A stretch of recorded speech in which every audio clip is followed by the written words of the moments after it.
Hey everyone, welcome back to the FilmingLife Podcast. I'm Courtney Holmes and I'm here with my co-host, the amazing Kylie Purtell. It's been a Hi. while since our last episode, but we are so excited to be back, diving right into the world of family filmmaking again. Whether you've been with us from the start or you're just discovering the podcast now, we're thrilled to have you here. Family filmmaking has continued to grow in such a meaningful way, and we're here to celebrate the art of storytelling, capturing real moments, and turning everyday life into something unforgettable. Today, we're kicking things off with a fresh perspective, sharing what we've learned over the years and giving you the inspiration you need to get started or keep going. So grab a coffee, settle in, and let's jump back into it together. Hello, Kylie. Hi, Courtney. How are you? It's I'm been a good. while. It's been a while, hasn't it? It has been a while, but it's been a very productive while. I know for both of us, we've been pretty busy with shooting and filming and editing. And Totally. yeah, I'm like, it's been a lot, but so exciting because I get to do what I love.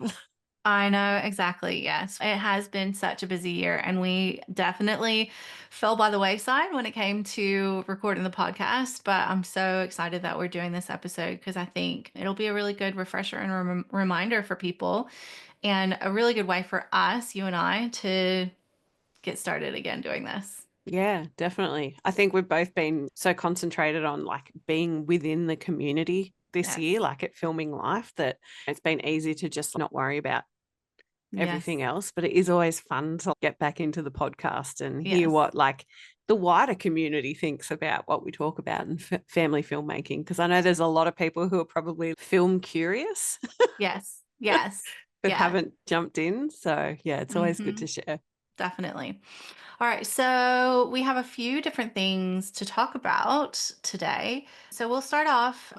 We've came up with a list of questions that we want to just have a chat about. And the first one is, what do you think makes storytelling through video different from photography? What do Oh, you think? that's such a good question. Yes. um I think for me, it really comes down to like audio and sound. Like it's that combination of adding music. Anyone that's watched a slideshow of their photos to music knows how powerful the right song paired with vision can be. But I Yes. think taking it that next level with what we do, it would Mm, have to be that audio and the voices and the mm-hmm. sounds of your life. For Yeah. me, that's what kind of gives it that next level thing and gives it that something that you just can't quite get in a photograph. Yes, yeah, definitely. And I think as well for me, along the same lines, because I completely agree, it's like pairing the music with the visuals Mm, and then interlacing that audio throughout as well. But it's like being able to create mini stories within an overarching story. And it just feels like a different level of storytelling for me when it yeah. comes to Yeah. video as opposed to photos. And I love photographs so much. And I definitely don't think that one is better than the other. I just think that they are so different because in video, you are capturing someone's attention and you are really leading them through a story. And Mm, with a photo, it's a similar thing, but just maybe not as immersive. And I find that for me, I can just unleash so much more creativity when I am shooting and editing yeah. specifically video. Just I feel like there's just so many more layers to it. Hmm. And it's yeah, I don't know, it's just so fun to be able to put together. Yeah. I think it really does encompass the senses just that little bit more. Yeah. If I had to compare it to, say, like a beautiful image of a mum and a daughter together on the beach, and Mm, you can see the hair blowing in the wind, and they have a beautiful connection and the way they're touching. And that can be such a powerful photograph. But yes. then when you add in that extra movement of being able to actually see the hair moving, see the dress moving, see our mum's not just got her hand in one place, but she's actually stroking the child's hair. And Right. then you can hear the sound of the wind and you can Mm, hear the water, and you mm, get all these extra little additions to the senses, which really, like you said, like it immerses you in that story. It just takes it to that next level, really makes you feel like you're there. And I Mm-hmm. think it adds that extra layer of for the person who's watching it to really identify with that moment. Mm-hmm. Yeah. And I would never want just one or the other. I would want that beautiful photograph just Hmm. as much as I would want the video as well. You know what I mean? Yeah, And absolutely. and I think that's why as photographers, we're getting asked more and more to do video for Hmm. clients. People are wanting that because they do want both. And these days we can provide both, but it's just managing how you do that. Yeah. And Um, let's say we're shooting in 4K, it's getting even easier. You could pull a still from a video. that's right. Yeah, that's right. Exactly. Okay, so let's talk about creating emotional connections Hmm. through video. Why do you think films create such a strong emotional connection for families? I think once again, it's like that audio element of it. There's something so unique about a toddler's voice and the way that Mm-hmm. they say things, but not even that, like even for babies, like and newborns, Yeah. there's ways that newborns make sounds. And my husband used to call them dinosaur noises. And even now, because my sisters are having babies and things, and Dave and I'll be there and we'll have the baby. And I'll make that noise and we just look at each other and we're both taken back to that moment in time. I know what he's thinking when he looks at me, and it's the same way. And so when you can capture that kind of thing in a video, it makes such a difference. And I particularly love that with when I capture families and a toddler or a child will say something really funny and you can capture that glance between the parents where they look at each Mhm. other and Mhm. they're having this moment of connection, and it's something that like they could be across the room from each other, Yeah. so you know what they're thinking. And I Mhm. think that being able to capture those things and then for the parents to be able to see that back Yeah. is such a huge thing. It's not even just hearing their toddler's voice or seeing what they're doing and the crazy outfits that toddlers love to put together and wear. It's seeing those little glances where when they say something and you look at your partner Yeah. and you have that moment of understanding. Capturing that in video is so powerful. It Like, really is because I think that's so hard to capture in a still mhm, photograph. Like it's yeah. those glances and like the funny stuff as well. Like the really I think it's like the subtle nuances Mm, that sometimes is what makes the films so emotional for families. It's like yeah. the little things. It really is. It's the little things that their kids do. I had a client call me the other day after I sent her film, and she was like, the thing that stood out to me the most, Courtney, was when you got footage of him and he was riding his bike and he was riding his bike away from you, but he turned and he looked. And she said, and that moment is something that I will remember forever because that's the way that he looks at me. Like he Mm, does that all of the time. He turns and he checks in. And she was like, that's something I could have never thought to ask you to get that yeah. before we did our session. But you did because that's what I am always looking for, those little nuances, Mhm. those little moments, those little everyday things.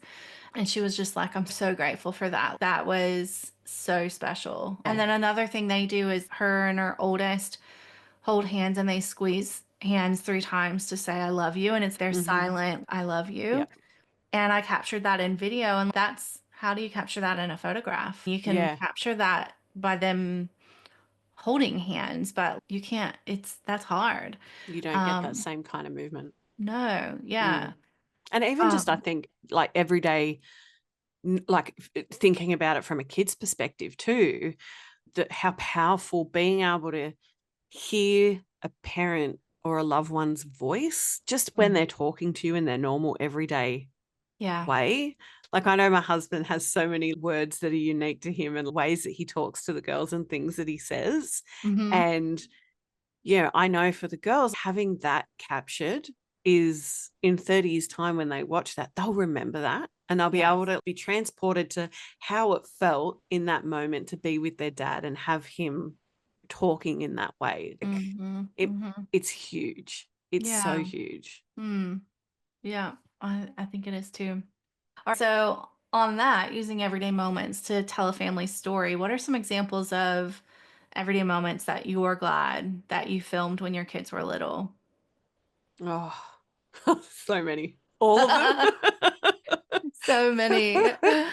um, Want to also well, say this before you go. Kylie and I both have teenagers, and we've been both filming for a decade.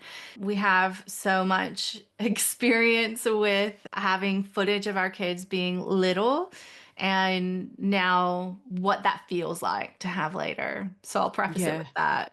But yeah, what are some things that you can I know mine. Look, I think one of them is the trampoline. Like Mm-hmm. the kids, the girl, like they spent so many hours on the Yeah. trampoline playing Yeah. as kids, and not Do just they them. still? No, we got rid of it. We got rid of it a couple Oh, of years ago. And so yes. I remember when my husband pulled it apart, and Yeah. it was probably like 18 months ago when he pulled it apart, and thinking to myself, oh, it's like the end of an era. Because we got Yeah. that when they were really little. Yeah. And I made a video that's just about them being like on the trampoline. I've got multiple videos with footage from them on the trampoline, and not Yeah. just the two of them, but with their dad as well. Because we Yeah. purposely got a giant trampoline because my husband wanted to go on it too. Yes. And I remember standing at the kitchen window and looking out as he was pulling it apart and thinking to myself, I am so glad I captured that. Like, I'm so Mm-hmm. glad I have video of them on there and the Yes. hours that they would spend on there. And Yes. then on top of that, there's just the little things. There's one video of like when my youngest is, I don't know, she's like maybe 18 months old. She's a small, very early toddler. And my husband's trying to brush her teeth. And she hated having her teeth brushed. Like, she hated brushing her teeth. And just like Mm. the way she's just grizzling, and hearing that grizzle, even though at the time it was frustrating. I'm so Yeah. glad I have that, because it takes me straight back. And video, kids hate having their faces wiped. Oh my Yes. gosh, if a toddler's getting their face wiped in a session, I am videoing that because it's so funny and it's so frustrating in the moment as a Yep. parent. But Mm-hmm. when you look back on it, now when I see that happening to other parents, I'm like, oh, I remember that. Like, it Mm-hmm. takes me back. So, Mm-hmm. yeah, things like that, little things like that, and just their little voices. It's making me teary thinking about it, the way they used to. Doey. That's how my daughter used to say her sister's name. Oh, yeah. And it's so simple. They were never doing anything fancy. They were just sitting No. around the house. We were just doing stuff. And I'm Mm. so glad that I have that. I have video of them sitting at the bench, and we would every morning together, I would make breakfast and I would stand on one side of the bench. They would sit on the other side, and we would eat breakfast. And I remember at the time when I set up the camera to capture that, thinking, I'm going to miss this because it's not always, they're going to get too big to do this and they're not going to want to do it. And Yeah. sure enough, we don't do that anymore. And Yeah. I miss it. And it's Yeah. such a standard everyday thing. Yeah. I filmed when my daughter was stopping with the dummy. Mm. For anyone who is American, that would be a pacifier. They call it a dummy here in Australia. And it was just right before we had to give it up. Yeah. And that, I think, for me was big. That was big. Mm. Yeah. Having that on video in the way that she would like have two and just swap them. Yep. And so having that on video is really special. And I think as well, having their relationship as siblings together on Yeah. video, that's a big deal for me. Yep. It doesn't matter really what they were doing. Mm-hmm. It's just having those relationships and like the way that they would connect with each other Yeah. and play together. And I really love having that. I'm so glad that I filmed them when Yeah. and made the effort to do it because it was really easy. It still is now. I wish I made more of an effort now, but it's Yep. as teenagers, it's just different, right? But They are so not as willing it's just not the same. and Or very like camera they are aware. willing, but it's like on their terms. It's got to be how Yes. they want to do So it. Exactly. It's not like you could, and let's face it, most of the time, what are they doing? They're just sitting with a device or reading or like doing homework. Yeah. Or they're Yeah. busy with all of their activities. Mine's Yeah. just constantly at basketball. So it's Yep. very Yeah. hard to And so find. you can capture snippets of that, which I still Yeah. do. And Same. one day I'll put it together into a video. Yeah.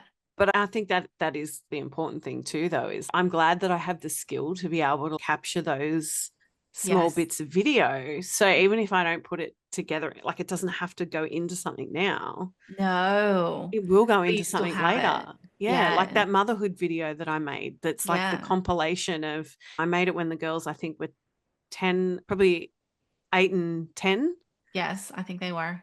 And it's got footage from literally like newborn stage through Uh-huh. to that their current age. And Mm. it's so good to see it all together. So I always think about that in my head when I capture these little Yeah. snippets of teenagers who give you filthy looks when they notice that you're filming them. Yes. We're like, what are you doing? What are you doing? Why are you filming me? That's what my 11-year-old will say now. Like, why?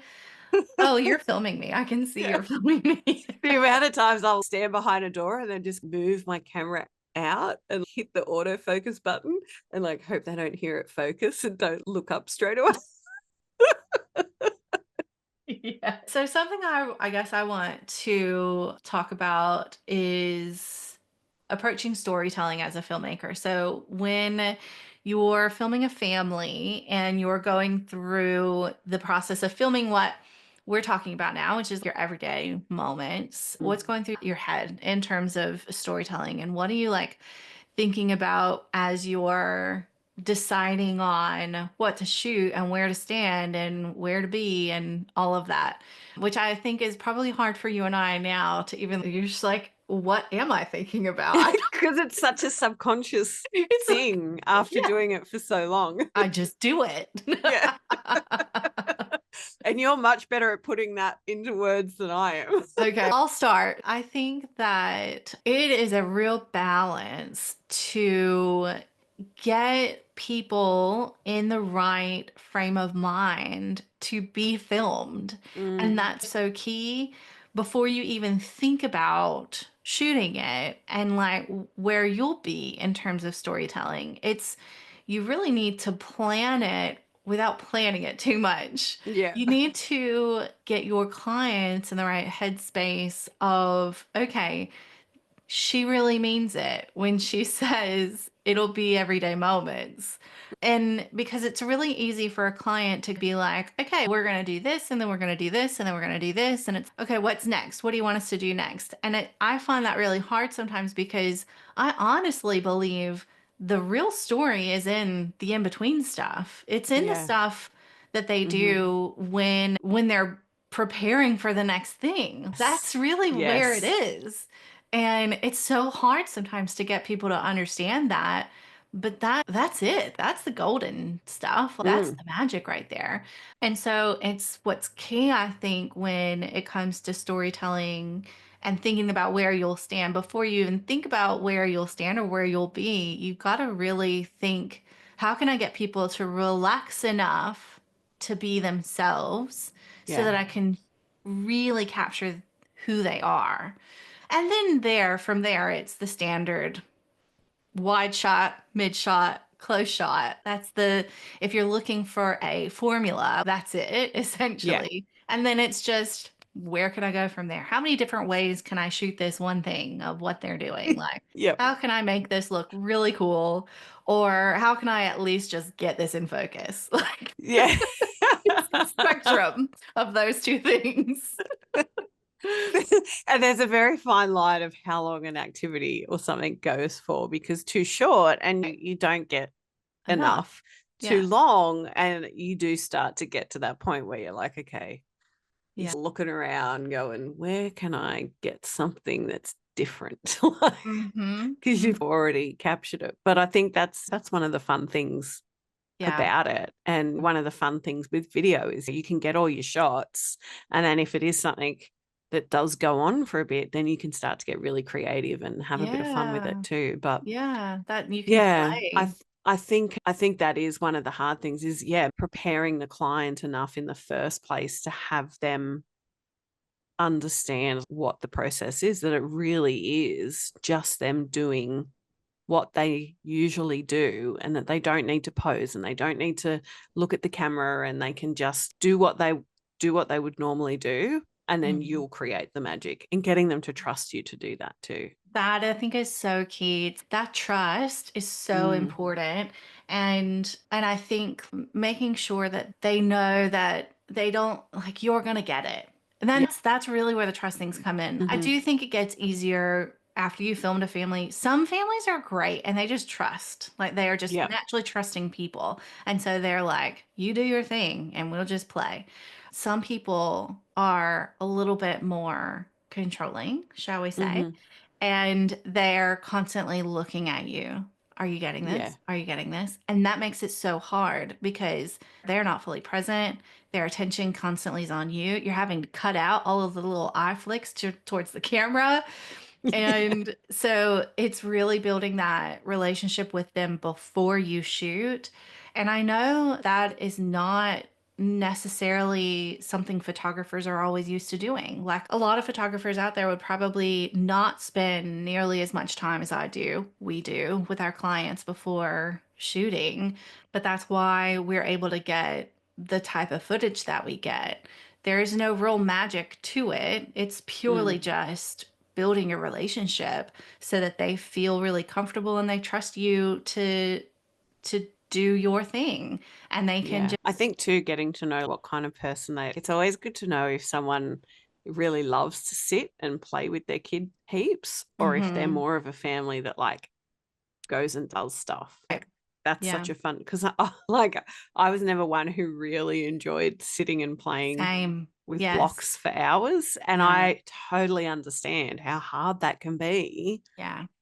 for some parents. So it's like, yeah, that pre-shooting communication is everything. Because It's then if you everything. know that, you can plan things around it.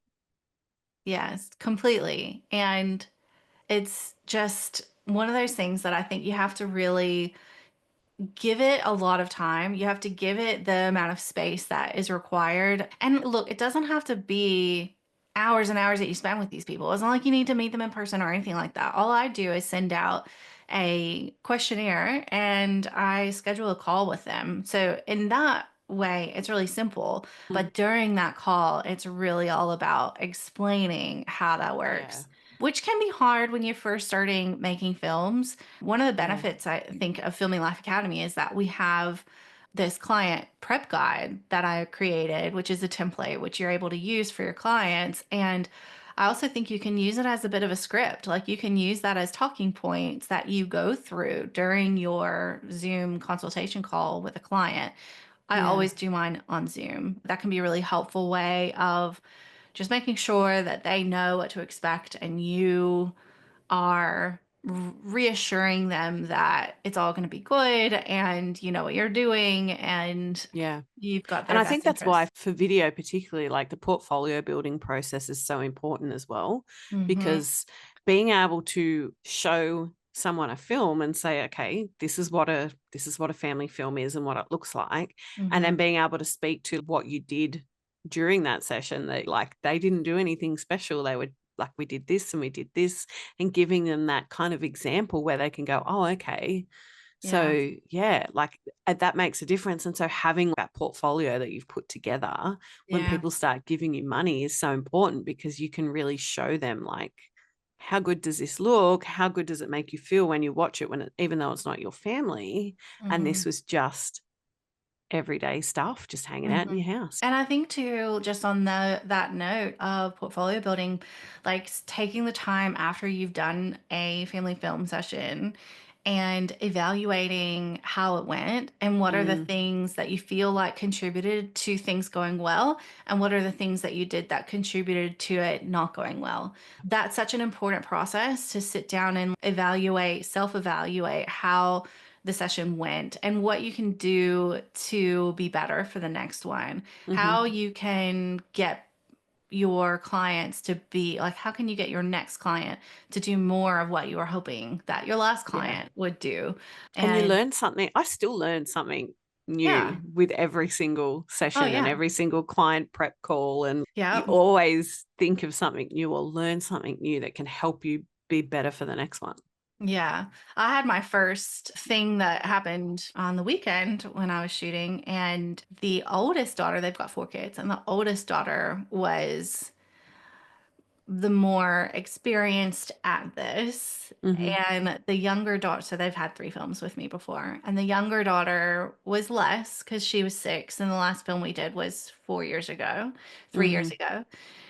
And so the oldest daughter kept like correcting her and telling her, stop doing that. Stop. You're not the center of attention. Just stop doing.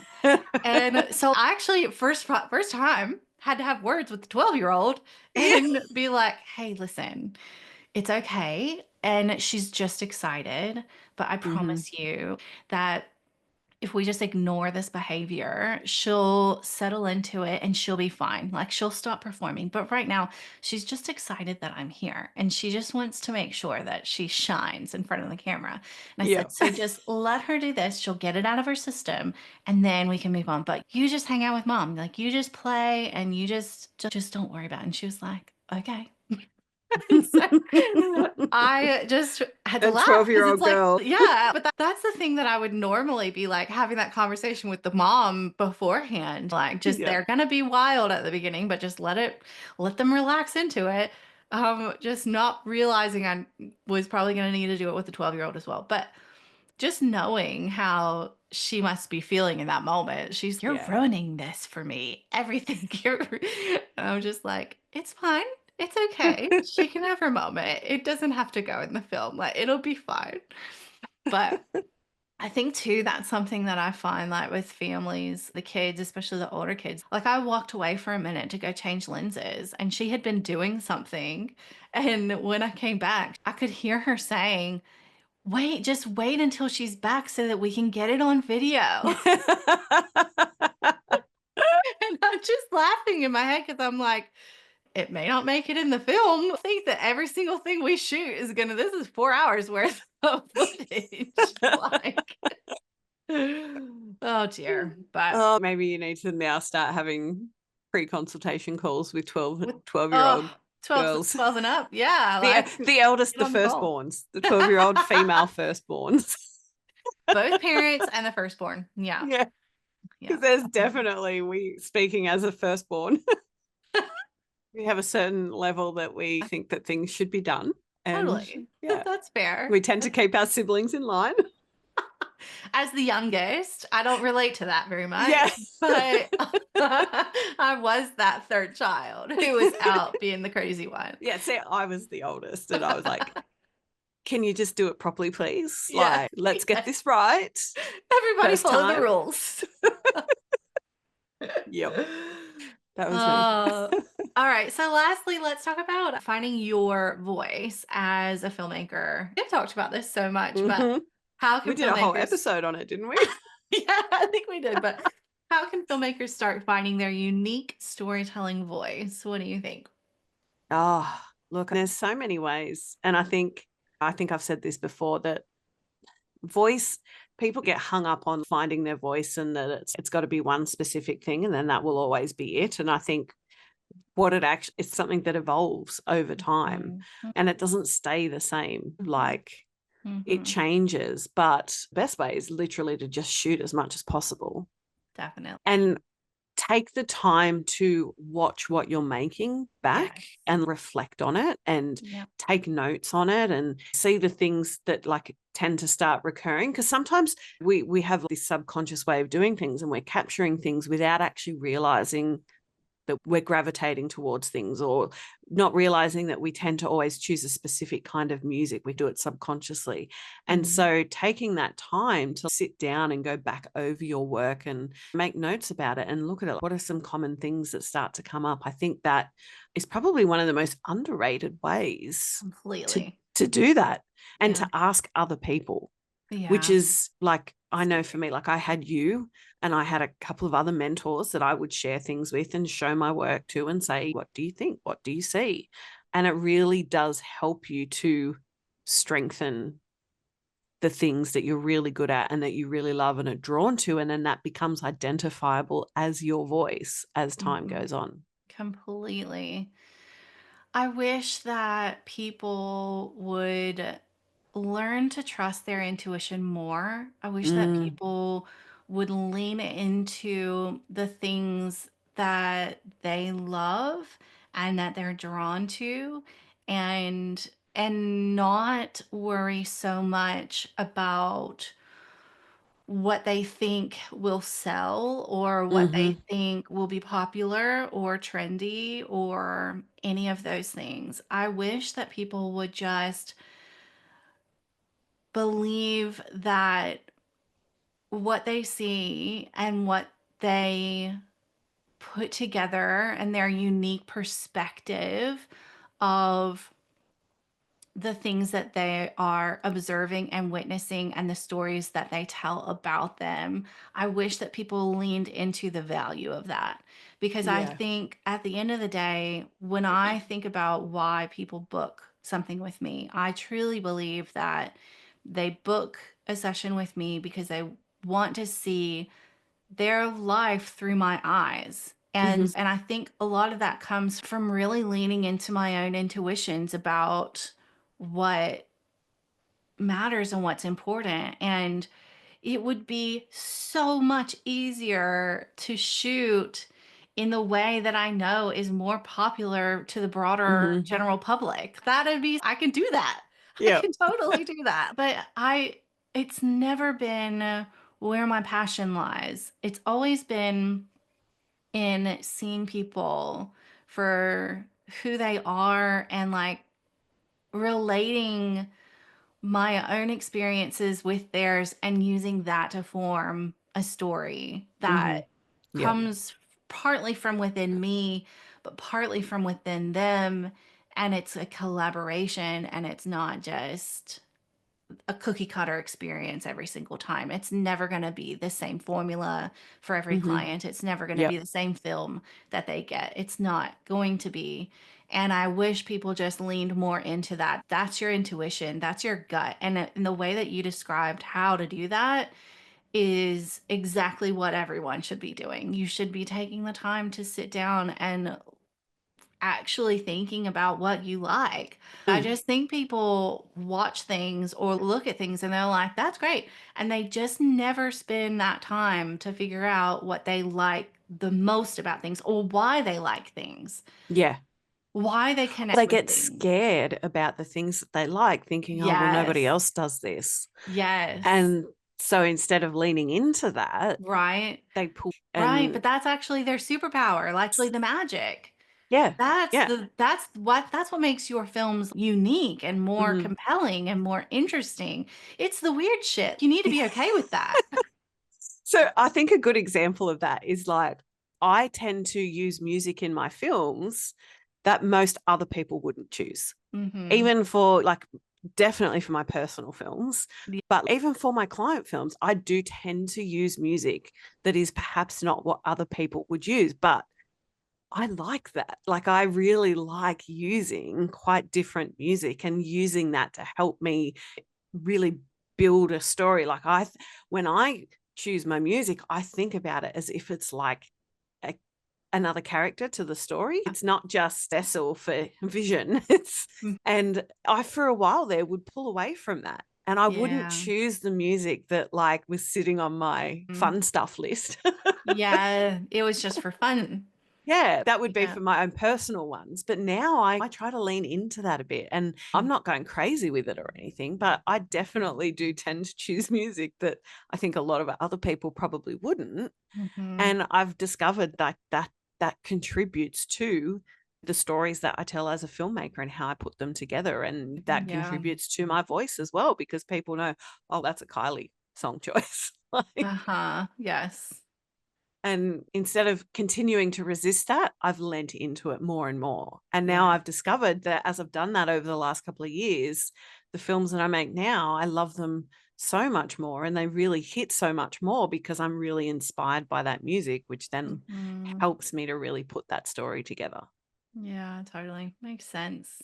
I hope that this episode has been helpful for you guys. It's just a lot to think about. But if you are thinking, if you're a photographer and you're like semi interested in learning how to do films, we would love to see you at Filming Life Academy. We Mm-hmm. are actually opening up our next intake on the 1st of November. And we're so excited. At the same time, we're doing a live run on the starting on the 4th of November I can't of wait for that. the Filmmaking Foundations course. And it just takes you through everything that you need to know about Mm-hmm. learning how to shoot and edit video and make films, whether they're for just you or whether they're for your business, and then eventually potentially creating family films for other people. Filming Life has everything there for you. It's like the one-stop shop. You don't have to go anywhere else. It gives you everything. And added bonus is that if you join in the next month, you'll be able to get a one-on-one strategy call with me as well